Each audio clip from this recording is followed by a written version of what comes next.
ลูกสาวบ่ แม่นบ่ เอ้าเว้าสิตัว โอ้ ไป ยเขาบอกถึกใจพ่อใหญ่บางทีเพิ่นหายชื่อๆหมดแล้วอยู่ยากชื่อบ่ซักอะ บ่ได้50,000แสนหนึงก็สิเอาน่ะ อืม ถ้ามันยังใส่ได้ได้ มันฉากบ่เข้าได้ โอ้ย จักมันเชียร์หยัง บ่เอาอีกแล้ว เปิดบ่ได้ เปิดก็บ่ได้บ้าน ฉากบ่เข้าห้องบ่กระตุก พยายามสิเอาบ่ฉากบ่เข้าเปิดบ่ได้เด้ คอยเอาเมียนบ่เอา แปลง เป็น เอา ได้เจอแต่บ่เข้า อืม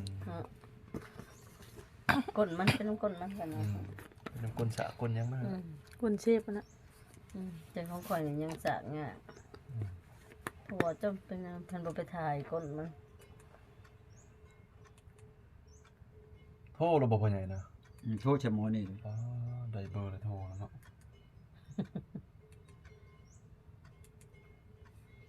ผมไปเอาน้ำนี่ครับยังพ่อใหญ่หาไม้จะบอกพ่อใหญ่พี่ยังอ้อยดำจะบอกพี่ยังก็ ไปซื้อกัน มึ มาง อ้อยดำเขาจะ ไปซื้อเจาะมา อ้อยดำนั่นและหมอต้องการนั่นอยากได้ไปเฮ็ดฮัลโหลสบายดีขอโทษเด้ออยู่ไสเนาะแล้วเขาเอาเบอร์โทรเจ้าน่ะมาให้ค่อยแล้วให้ค่อยโทรถามเจ้าอันแล้วอย่างงี้เจ้าเว้าว่า เจ้าเห็นอันอ้อยดำแม่นบ่ น้องชายคอยบอกว่าเขาเอามากจะถึงแล้วหรอกนอกจากมันมีตลาดนะครับให้เขาจะเอาพวกมันแล้วเอามาแล้วตลาดมันเขาโทรมาได้แล้วมันก็มันได้แล้วเขาว่ามียังมันยังอยู่เขาว่าแต่ว่าเขาว่าเขาจะหมอวันบอกเอาเบอร์ให้ หมอวันไฉ อยู่กับเต่าเอง วันบ้านห้วยเมาหมอปั่นนั่นบ่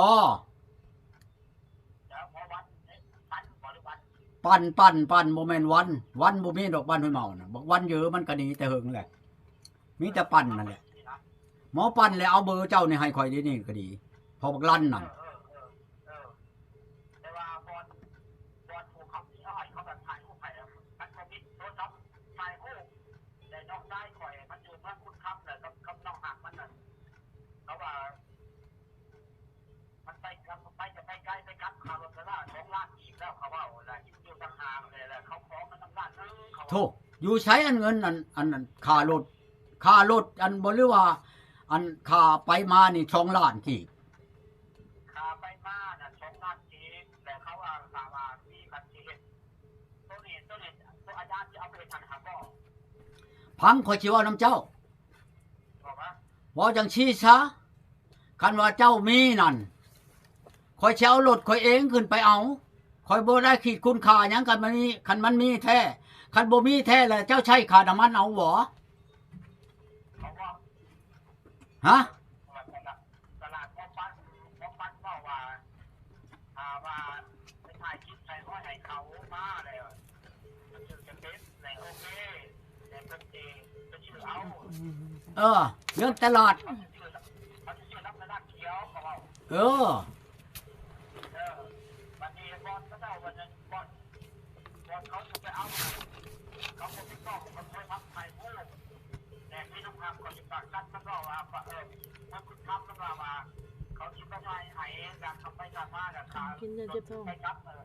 มันต้องอยู่2 ด้านอีกกับอีกตัวบริไลเขาว่าอย่างนั้น ข่อยอันนั้นแล้วข่อยจังเว้านำเจ้านี่ค่ารถค่าล่างค่ากินค่าอยู่กับข่อยเบิดคันไปบ่มีแล้วบ่ได้แล้วเจ้าเว้าเบิ่งนำผู้เขาเห็นน่ะเขาสิรับบ่ว่าสิใช้เบิดค่ากินค่าอยู่ค่าไปค่ามาค่าน้ำมันนั่นอันนี้นี่ข่อยบ่ให้ไผออกคันว่ามันมีแท้หั่นนะข่อยออกผู้เดียวข่อยรถก็รถข่อยไปน้ำข่อยได้บ่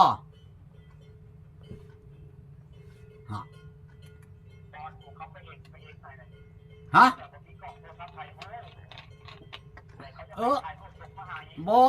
บ่ยากดอกคัดเชื่อมันผู้เว้าว่าเห็นแท้น่ะหนาแล้วไปโลดนี่บ่ต้องการว่ากับโทรศัพท์ไปเห็นกับตาเฮาในรถนี่น่ะมือแน่เจ้าต้องล้มชะก่อนแน่นอนนั่น นั้นเถื่อไปถ่ายเอารูปอันกกขี้มิ่นมาให้เบิ่งก็ได้ได โอ้ยอ้อยดำจะว่ามันรับกันได้อ้อยดำจะมาถาม เข้าใจเรื่องอ้อยดำนี่ค่อยเกิดมากอายุค่อยชี50ค่อยบ่ทันเห็นจักเถื่อค่อยกันอย่างนี้ว่าค่อยก็อยากเห็นแน่เด้เนี่ยนะค่อยสิชะละเงิน3-4ล้านนี่ไปนำหมู่เจ้านี่ อ้อยดำนับผมก็รับมา2กับ4ของยาครบยาว67 ยักยาวอันเท่าใดก็ตามนะคณะว่ามันแม่นนั่นกินน่ะขมคือเขาเว้านั่น เอาครับอ้อยดำนับผมก็มีแต่ผมก็ลงมาอ้อยก็ว่า นั่นแหละจังหวะคันว่าตกลงนั่นค่อยบ่ให้หมู่เจ้าเชียร์จักกี่เพิ่นนั่นที่ว่าไปกลับมาน่ะนะค่อยออกผู้เดียวค่อยรถก็รถค่อยอีก เข้าใจแต่ว่านี่ ค่อยสิบ่ให้เจ้ากินแต่ดาวกับเดือนในอันไปนำทางนี่เจ้าต้องการหยังก็สิซื้อให้เจ้ากินคันมันแม่นแท้น่ะนะ เขาก็ว่ามันว่าประธานผมมาส่งมาให้อาจารย์เบิ่งก่อน บ่ถ่ายรูปนี่ไปโลดมื้อใดเจ้าไปค่อยได้ในรถค่อยลงนี่ค่อยยังเจ็บหัวเข่าอยู่นี่ให้มันเช่าหัวเข่าค่อยนี่ล่ะไปมื้อใดค่อยสิไปเอารถบ่ค่อยว่าเอารถไผเอารถค่อยนี่ กินอยู่น้ำข่อยนี่ข่อยบอกเจ้าแจ้งรถนี่ไปจักคนดินี่วาง5คนหักข่อยกุ้มข่อยไปนี่5คนวาง5คนขี่รถไปนำกันนี่ข่อยกุ้มไปมานี่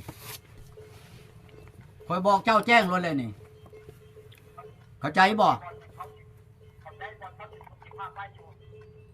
บอลใกล้ได้บอลจะออกไปอร่อยเพราะว่าน้องอาบเลยที่มันแข่งบอลอีกคนเรื่องของเขาได้หัน และให้เจ้านั่นคุยกันกับน้องชายน้องหักเจ้านั่นคักๆแล้วแม่นแท้ว่าจันไปบ่ให้เสียเวลาและไปรถหานี่คันว่าไปแล้วบ่มีหยังแม่นหมอนั้นสิใช่บ่ค่ากินค่าอยู่ค่าเนื้อน้ำมันน่ะนะเขาบ่เป็นสิเอากำไรดอกเบิดเท่าใดแล้วก็เบิ่งน้ำกันให้หมอนั้นใช้บ่แจ้งในนั้นแล้วได้บ่คันว่ามั่นใจหั่นนะ เขาที่ผมมีเขามีแต่เขาเอาไว้ใส่เขาเลยเขาว่าคาเล่นคาล่างได้ครับแต่2 ล้านที่แต่เขาขอน้ำล้านนึงตัวพอเขาจะจ่ายเองเขาว่าดีกินไปถ่ายคนไทยเขาจนมาหายเขาว่าดี โอ้ยอันนั้นมันมันบ่เป็นไปดอกอันนั้นค่อยบ่เอารูปนั่นนี่ค่อยเอาตัวจริงโลดเดี๋ยวนี้หั่นนะค่อยบ่เอารูปนั่นเอารูปแล้วมันเว้าบ่ได้เลยคนคุมื้อนี่นั่นค่อยเชียร์ไปหลายแล้วเชียร์น้ำรูปนี่บางคนนั่นฝากมาให้เด้ออันนั้นฝากมาให้เด้อนี่ค่อยไปเชียร์น้ำคนนั่นตัวเอาเงินนั่นเว้าเรื่องค่ารถบ่หรือว่าค่ากินค่ายำนี่มันจักสิเป็นหลายร้อยล้านไปได้แหละแต่ค่อยเชียร์ผ่านมานี่นะนี่ค่อยสิไปเองรถค่อยก็มีอยู่แหละค่อยบ่ให้มื้อเจ้าเชียร์หยังค่อยเว้าแจ้งๆรู้ได้นี่ไหนแค่ได้มั่นใจว่าโอ้มีแท้ว่าฉันไปโลดคันว่าบ่มีไปฮอดแล้วโลดกลับแล้วแม่นค่อยให้ใช้ค่อยโลดคันว่าหักอันนี้ย่านว่าฝากเงินเด้อค่ารถเท่านั้นค่านี้ไปฮอด2 มื้อ3 มื้อแล้วโอ้ยยอมแล้วบ่มีช้ำอันนี้อันเงินน่ะไปชื่อยาชูบเฉยว่าสิเป็นเพียงไผสิใช้โทษกันคันว่าพลันกันแบบนี้น่ะมาเช่นกันแล้วโอ้ยเอาโลดกับข่อยนี่นั่นเจ้าจักว่าตู้ก้อนนี่นั่นออกชิปอยู่แต่ละมื้อเข้าใจแล้วบ่ เข้าใจ แต่ว่าเอาละที่มันจะว่าเขาว่าเอาไปครับละ2 ล้านเนี่ยเขาจะออกล้านนึงให้ขออีกล้านนึงไปขอเขาว่า บ่นะคนบ่ไปออกนะคนสิไปเองรถนี่รถค่ารถนะคนบ่ให้เชียร์นะคนจะไปเองนี่ยันตัวกันจะชื่อเอาเงินล้านนึงน่ะไปชื่ออันยาชูบเฉยน่ะนะขอญาติตัวนั้นน่ะนี่นั่นมันก็สิยานั่นแหละข่อยนี่บ่ลงว่าสิเอาเงินนี่ไปให้หมู่ชื่ออันยาชูบไดว่าชื่อไดบ่แม่นว่าข่อยบ่มีดอกมีอยู่แล้วฮะทานให้ยาคูอันหัวโลนใครก็ทานให้ยาคูหัวดำได้บ่ได้ยัดชาจับปี้หยังนี่ โอ้ข่อยน่ะมันหลงเชื่อคนนี่มันหลายคนหลายร้อยล้านเลยแต่ข่อยเชียร์นำคนนี่เว้าชื่อๆได้ อืม มันว่า บ่เป็นหยังแล้วก็บ่เป็นหยังคันว่าจริงใจละมาล้นมันจะได้เงินอันล้านน่ะไปชื่อชูเมียมันกินนั่นเช้า เอาไปที่ต้นเอาเข้าต้นกระตักไว้นะเรา อันนั้นแหละจะว่าอันเดียวกันนั่นแหละ มันคนโตหามันอีก โทรเบิ่งดูอันชุบไปเว้าว่าโอ้ยอันแน่นั่นนั่นเอาหัวมันโลด เจ้าก็ไปหลักยังไง